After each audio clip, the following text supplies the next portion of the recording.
আসসালামু আলাইকুম নমস্কাৰ আপোনালোক সকলোকে শাৰমিন কিচেন এণ্ড ব্লগলৈ স্বাগতম জনাইছোঁ। আশা কৰোঁ আপোনালোক সকলোৱে ভালে আছে। মই আজি মাটন বনাম, ক্ৰিমি মাটন। আপোনালোকে আগলৈ ভিডিঅ'টো চাই থাকক মই কেনেকৈ বনাওঁ। মই প্ৰথমে এইখিনি মাংস 1 কেজি ছাগলীৰ মাংস মই ধুই লৈছোঁ। এইখিনি পিঁয়াজ দি দিম।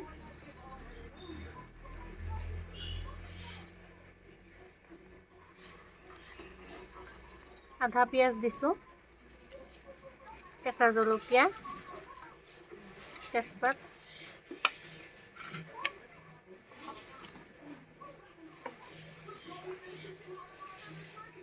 আদা নহৰু পেষ্ট,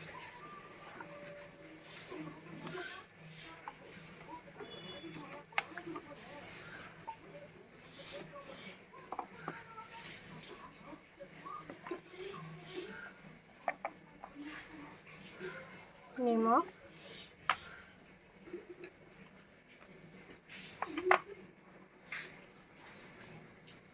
জিৰা গুড়ি,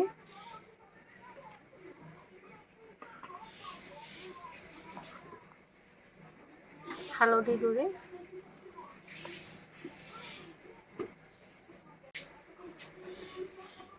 1 চামুচ ধনিয়া গুড়ি। গোটেইখিনি মই একেলগে সানি ল'ম।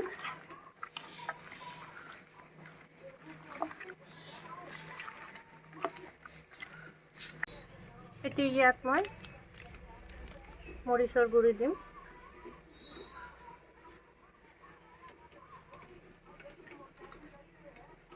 আৰু সৰিয়হৰ তেল।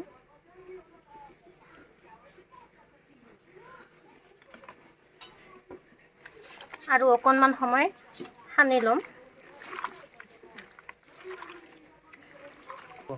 যিমান সানিব টেষ্টটো ইমান ধুনীয়া হয়, আৰু মছলাবিলাক গোটেই মাংসৰ ভিতৰত সোমাই যায়।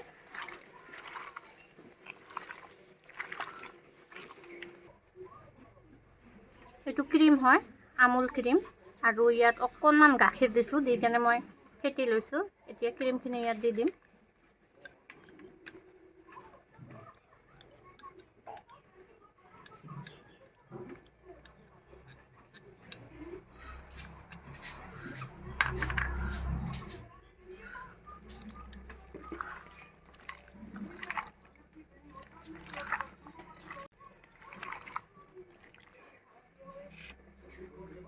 মাংসখিনি মই এতিয়া মেৰিনেট হ'বৰ কাৰণে 10 মিনিট ঢাকি ৰাখিম। মাংসখিনি মেৰিনেট হৈ গৈছে, মই এতিয়া বনাম। মই প্ৰথমে কেৰাহীটো গৰম হ'ব দিছোঁ। ইয়াত সৰিয়হৰ তেল দিম।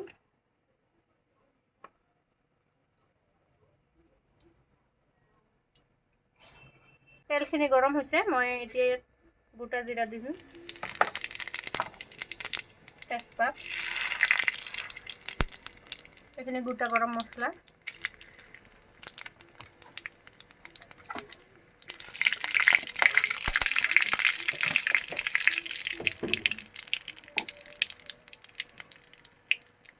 পিঁয়াজ,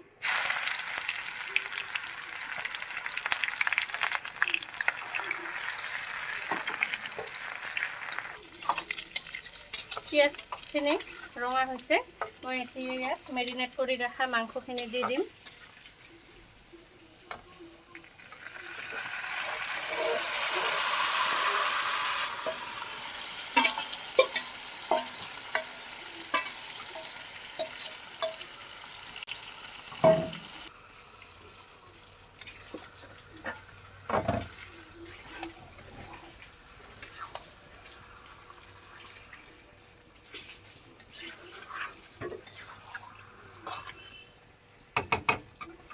অকণমান সময় ঢাকি ৰাখিম।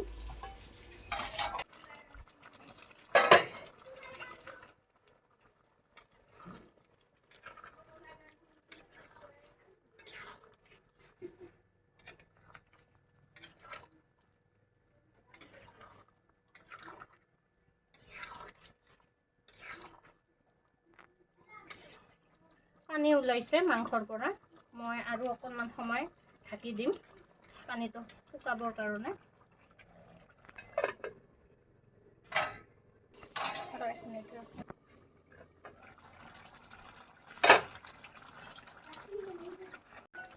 পানী আছে অকণমান মই এতিয়া জিৰাৰ গুড়ি দিছোঁ। মই আগতেও দিছিলোঁ, এতিয়াও অকণমান দিছোঁ। গৰম মছলাৰ গুড়ি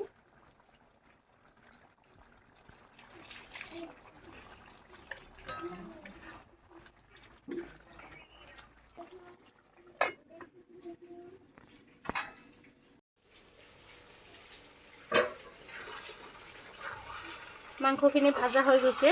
এতিয়া মই ইয়াত সিজিবৰ কাৰণে অকণমান পানী দিম।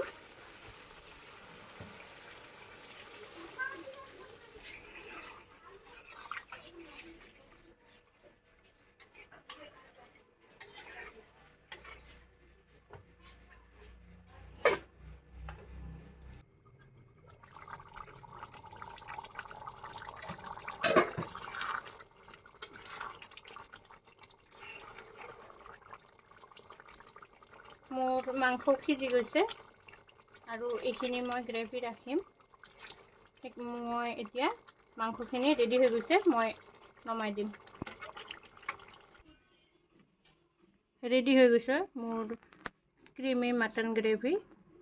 আপোনালোকে ভিডিঅ'টো চাই ভাল পালে লাইক কমেণ্ট এণ্ড শ্বেয়াৰ কৰিব। আৰু আপোনালোকে যোনে যোনে ছাবস্ক্ৰাইব কৰা নাই প্লিজ ছাবস্ক্ৰাইব কৰি দিব। মোৰ ভিডিঅ'টো শেষলৈকে চোৱাৰ কাৰণে আপোনালোকক ধন্যবাদ জনাইছোঁ। আজিৰ ভিডিঅ'টোত ইমানখিনিয়ে। আশা কৰোঁ লগ পাম আকৌ নেক্সট ভিডিঅ'ত। ভালে থাকক, সুস্থ থাকক তাৰে কামনা কৰিছোঁ। আল্লাহ হাফিজ।